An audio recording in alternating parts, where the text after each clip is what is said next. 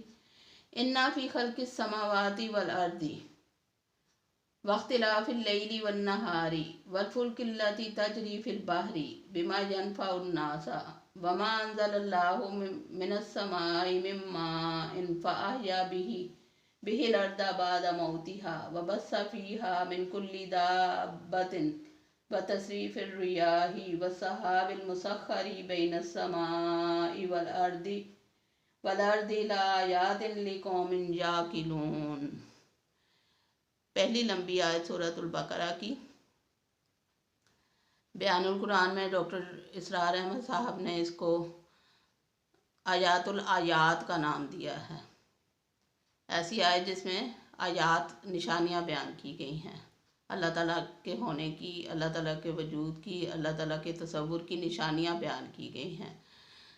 تو اللہ تعالیٰ اس میں اپنی نشانیاں بتاتے ہوئے فرماتے ہیں اِنَّا بے شک فی میں خلق السماواتی پیدائش آسمانوں کی، والارضی اور زمین کی، واختلافی اور بدلنا، اللیلی رات کا، والنہاری اور دن، والفلکی اور کشتی یا بحری جہاز، اللاتی جو تجری چلتے ہیں، فی البحری سمندر میں، بما ساتھ جو، ینفع الناس لوگوں کے نفع کی چیز لے کر، یعنی مال تجارت لے کر، وما اور جو، انزل نازل کیا، اللہ نے، من السماء آسمان سے، ممائن پانی سے، فاحیا پس زندہ کیا بھی اس سے، الردہ زمین کو، بعد آباد موتیہا اس کے مرنے کے، وبسا اور پھیلا دیے، فیہا اس میں، من سے، کلی ہر دابت جانور، و تصریفی اور چلنے میں، الریاحی ہواؤں کے، والسحابی اور بادل، المسخری جو معلق ہیں مسخر ہیں، بین السمائی درمیان آسمان کے، والارضی اور زمین کے، لآیاتن البتہ نشانیاں ہیں، لقوم ایسی قوم کے لیے، یعقلون جو عقل رکھتی ہے۔ تو کیا نشانیاں ہیں اس میں؟ نشانیاں ہیں توحید باری تعالیٰ کی، جو اس آیت میں اللہ تعالیٰ نے بیان کر دی، توحید، اس توحید کی کہ وَإِلَٰهُكُمْ إِلَٰهٌ وَاحِدٌ، تمہارا معبود ایک ہی معبود ہے جس نے یہ سارے کام تمہاری آنکھوں کے سامنے ہوتے ہیں جو تم دیکھتے ہو، پھر بھی تم اللہ تعالیٰ کا انکار کرتے ہو۔ یہ مشرکوں اور کافروں سے خطاب ہے کہ تم سب کا، تمام انسانیت کا معبود تو ایک ہی معبود ہے، جس نے زمین و آسمان پیدا کیے، جس نے دن اور رات میں بدل کے آتے ہیں دن اور رات اس کے حکم سے، اور پھر وہ چلاتا ہے کشتی کو یا بحری جہاز کو سمندر میں، وہ ڈوب کیوں نہیں جاتی؟ حالانکہ ایک پتھر پھینکو سمندر میں تو وہ ڈوب جاتا ہے، تو وہ کشتیاں اور وہ جب بحری جہاز کیوں نہیں ڈوب جاتے؟ وہ اللہ تعالیٰ کے حکم سے چل رہے ہوتے ہیں اور لوگوں کو نفع دیتی ہیں، یعنی مال تجارت لے کے ادھر ادھر آتی جاتی ہیں۔ اور جو آسمان سے اللہ تعالیٰ نے پانی نازل کیا، اس پانی سے مردہ زمین کو زندہ کیا۔ آپ دیکھتے ہیں جب خزاں کا موسم آتا ہے تو درخت کس طرح ٹنڈ منڈ ہو جاتے ہیں، بالکل ان پہ کوئی پتہ نہیں ہوتا، ایسے لگتا ہے جیسے ان کو اتار کے پھینک دیا جائے، کیونکہ اس میں سے تو اب کوئی زندگی کے آسان نہیں ہے۔ لیکن جو ہی موسم بہار آتا ہے، جب بارش ہوتی ہے، برسات آتی ہے، تو سارے ہرے بھرے ہو جاتے ہیں اور انسان کو یقین نہیں آتا اور حیران ہوتا ہے کہ یہ کہاں سے ان میں پتے نکل آئے۔ تو یہ اللہ کی قدرت ہے ساری۔ تو اللہ تعالیٰ فرماتے ہیں کہ اس پانی سے جو اللہ تعالیٰ نے آسمان سے نازل کیا، یعنی بارش، اس سے اللہ تعالیٰ اس مردہ زمین کو زندہ کر دیتا ہے اس کے مرنے کے بعد۔ پھر اللہ تعالیٰ نے اس زمین میں ہر طرح کے جانور پھیلا دیے، انسانوں کے فائدے کے لیے، انسانوں کے کھانے کے لیے، انسانوں کو دودھ کی ضروریات پوری کرنے کے لیے، انسان کی جو اس کی کھال سے چیزیں بنتی ہیں جانوروں کی، تو ہر طرح کا فائدہ جانوروں میں جو اللہ تعالیٰ نے رکھا ہے، اور پھر ان جانوروں کو زمین میں پھیلا دیا اور انسانوں کے لیے وہ مسخر بھی کر دیا۔ پھر ہواؤں کے چلنے میں اور پھر بادلوں میں جو آسمان اور زمین کے درمیان معلق ہیں، بادل جو ایسے بغیر ستونوں کے کھڑے ہیں، آسمان جو بغیر ستونوں کے کھڑا ہے، اور پھر اس کے نیچے بادل ہیں جو تیرتے رہتے ہیں اور جو بکھرے رہتے ہیں۔ تو بادل اللہ تعالیٰ نے بنا دیے، وہ بھی اللہ کی قدرت ہے۔ ظاہر ہے انسان اگر غور کرنے لگے تو ایک ایک چیز میں اللہ کی قدرت نظر آتی ہے۔ لآیاتن البتہ نشانی ہے، لقوم یعقلون عقل رکھنے والی قوم کے لیے۔ اللہ تعالیٰ سب کو عقل دے اور توحید و صفات باری تعالیٰ کو پہچاننے کے اللہ تعالیٰ سب کو توفیق دے۔ جگہ جگہ قرآن پاک میں اللہ تعالیٰ نے توحید کا پیغام دیا ہے۔ سورۃ الحشر کی آخری آیت اگر آپ پڑھیں، هو اللہ الذی لا الہ الا هو المالک القدوس السلام المؤمن المہیمن العزیز الجبار المتکبر سبحان اللہ عما یشرکون، هو اللہ الخالق الباری المصور له الاسماء الحسنى یسبح له ما فی السماوات والارض وهو العزیز الحکیم۔ مکمل پوری کتنے سارے اس میں نام اللہ تعالیٰ کے آگے صفاتی نام، اگر ایک ایک نام پہ بھی غور کرنے لگیں تو انسان کبھی بھی گمراہ نہ ہو، سیدھے راستے پر چل پڑے۔ لیکن بات صرف غور کرنے کی ہے۔ قرآن نے کہا افلا یتدبرون القرآن ام علی قلوب اقفالها، یہ قرآن میں غور و فکر کیوں نہیں کرتے؟ کیا ان کے دلوں پر تالے پڑے ہوئے ہیں؟ اور پھر سورہ اخلاص جسے ثلث القرآن کہا جاتا ہے، 3 دفعہ پڑھ لو تو پورے قرآن کے پڑھنے کا ثواب ملتا ہے۔ قل هو اللہ احد، خالص توحید پہ مبنی ہے۔ کہہ دیجئے کہ اللہ ایک ہے۔ اللہ الصمد، اللہ بے نیاز ہے۔ لم یلد ولم یولد، نہ اس نے کسی کو جنا نہ وہ کسی سے جنا گیا۔ ولم یکن لاہ کفوا احد، اور کوئی بھی اس کا ہمسر اور ثانی نہیں۔ اتنی چھوٹی سی صورت میں اتنا بڑا پیغام اللہ تعالیٰ نے دے دیا اور دنیا کے کم عقلوں کو یہ بات بھی سمجھ نہیں آ رہی۔ اللہ تعالیٰ توفیق دے ان کو بھی، ہمیں بھی، اور اللہ تعالیٰ کا فرما بردار بنائے اور قرآن پہ عمل کرنے والا بنائے، دوسروں تک پہنچانے والا بنائے اللہ تعالیٰ ہمیں، آمین۔ آج ہم نے 2 آیات کا مطالعہ کیا ہے، کل انشاءاللہ رکوع نمبر 20 کی باقی آیات پڑھیں گے۔ سبحانک اللہم و بحمدک، اشہد ان لا الہ الا انت، واستغفرک واتوب الیک۔ اللہ حافظ۔